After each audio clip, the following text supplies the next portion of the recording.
Hello guys, pag-usapan lang natin ang breaking news. Ayon kasi sa bali-balita, may nakakagulat na balita. May solo press con sina Maja Salvador at James Reid, si Catherine Bernardo, wala pa. Grabe nga naman. Tila napapag-usapan ngayon na umiiwas daw talaga si Catherine Bernardo. Si Catherine Bernardo, wala pa daw solo press con. Yan kasi ang update sa atin ng bali-balita. Hindi lang natin alam kung katotohanan nga ba ang mga isyong kumakalat ngayon patungkol kay Catherine Bernardo. Na alam niyo naman siguro, bida umano si Catherine Bernardo. Kasama niya si James sa kanilang tambalan umano sa bagong teleserye. Na alam niyo naman siguro kung bakit. Ang napapag-usapan kasi, umiiwas daw itong si Catherine Bernardo sa media. Kasi baka daw maitanong si Mayor Mark Alcala. Na alam niyo naman siguro, ayaw na ayaw ni Catherine Bernardo magbigay ng impormasyon patungkol umano sa kanyang love life. Na alam niyo naman siguro, noon pa man ay tinatanong na yan ng media. Ang sagot lang ni Catherine Bernardo, okay naman. Diba? Hanggang dun lang.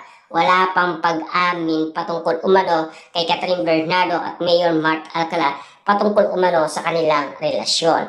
Pero nahuhuli naman si Catherine Bernardo sa mga kinikilos niya at galawan niya. Kasi ang sinasabi ng mga bali-balita, nagsiselos daw or nagagalit dahil sa ginawa ni Catherine Bernardo pag-iwas sa kanyang leading man na si James Reid dahil umawit nga naman kasi si James. At siyempre, ang kuda nga naman kasi ni Maja Salvador, yung karakter nila. Yun yung sinasabi ni Maja Salvador, hindi bilang Catherine Bernardo at James Reid.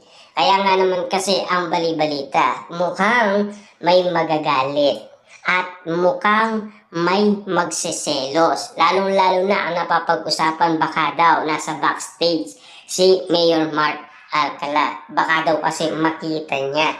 Yun kasi ang inala umano ng mga netizens. Na ngayon napapag-usapan, wala pang press con si Catherine Bernardo. Kaya nga naman kasi nabalita ngayon si Catherine Bernardo na baka daw umiiwas ito sa media or sa press con.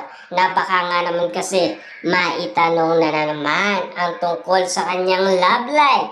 Walang iba kundi si Mayor Mark Alcala. Yan kasi ang mga bulong-bulungan na bali-balita. Yan din kasi ang update ng bali-balita sa atin kung bakit pinagkakaguluhan, pinag-uusapan at pinagpepestaan sa social media. Diba?